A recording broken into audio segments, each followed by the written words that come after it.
जय जवान जय किसान मित्रों। आज આપણે વાત કરવાની છે કે એક ટીટોડીએ છતની ઉપર ઈંડા મૂક્યા છે। તમે ઘણી વખત સાંભળ્યું હશે કે ટીટોડીએ 4 ઈંડા મૂક્યા, પાડા ઉપર ઈંડા મૂક્યા, તળાવની પાળ ઉપર કે ડુંગર ઉપર। ટીટોડીએ 6 ઈંડા આપ્યા। આ બધી વાતોથી તમે વાકેફ હશો, ઘણી જગ્યાએ સાંભળ્યું હશે, પણ હકીકતમાં કોઈ સત્ય વાત કહેતું નથી। તો શું છે આની પાછળનું રહસ્ય? ચાલો આપણે જાણવાનો પ્રયાસ કરીએ। મિત્રો, ટીટોડી એ એક કુદરતી રીતે જ સંકેત આપતો પ્રાણી છે, અને ટીટોડી પોતાના ઈંડા મૂકવાના જગ્યાના કારણે ચોમાસા ઉપર ખાસ પોતાનો સંકેત આપતું હોય છે। ચોમાસું કેવું રહેશે એનો અંદાજ, એનું રહસ્ય ત્યાં છુપાયેલું છે। એવી લોકવાયકા છે કે જો ટીટોડી વધુ ઊંચાઈના વિસ્તારમાં ઈંડા મૂકે છે તો સારો વરસાદ થાય છે। હવે મિત્રો, આની પાછળનું શું કારણ હોઈ શકે? ચાલો જાણીએ। કારણ કે ટીટોડીને ઈંડા મૂકવાનો સમય ઉનાળાનો હોય છે, અને ત્યારબાદ ચોમાસું આવતું હોય છે અને વરસાદ થતો હોય છે। તો ટીટોડી પોતાના ઈંડા ઉનાળાના સિઝનમાં એવી જગ્યાએ મૂકે છે જેથી કરીને ચોમાસાના વરસાદમાં એના ઈંડાને કોઈ નુકસાન ન થાય। ટીટોડી આગમ જાણતી હોય કે ના જાણતી હોય, પણ ટીટોડી એવી જગ્યાએ ઈંડા મૂકે છે જ્યાં એના ઈંડાને નુકસાન ન થાય।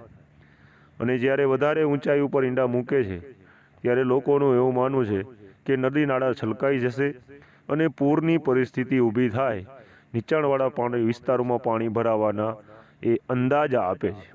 તો ટીટોડીના અનુમાન પ્રમાણે જ્યારે ટીટોડી સમય કરતાં એટલે ઉનાળાથી પણ વહેલા જ્યારે પોતાના ઈંડા મૂકે છે ત્યારે એમ સમજવામાં આવે છે કે ચોમાસું વહેલું થશે, વાવણીના વરસાદ વહેલા થશે, કારણ કે ત્યાં સુધીમાં એ ટીટોડીના ઈંડા બચ્ચા બનીને ચાલવા લાગ્યા હશે અને ઉડવા લાગ્યા હશે।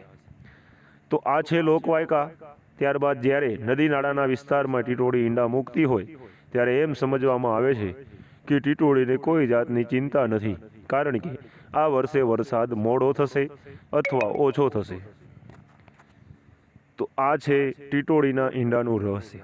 તો ચાલો મિત્રો, હવે જાણીએ કે ટીટોડીએ છતની ઉપર કયા વિસ્તારમાં ઈંડા મૂક્યા છે। તો મિત્રો, આપણે જણાવીએ કે જે બાબરા છે, બાબરા તાલુકો અમરેલી જિલ્લામાં, તો બાબરા તાલુકાની ભગવતી સોસાયટીના છતની ઉપર ટીટોડીએ ઈંડા મૂક્યા છે।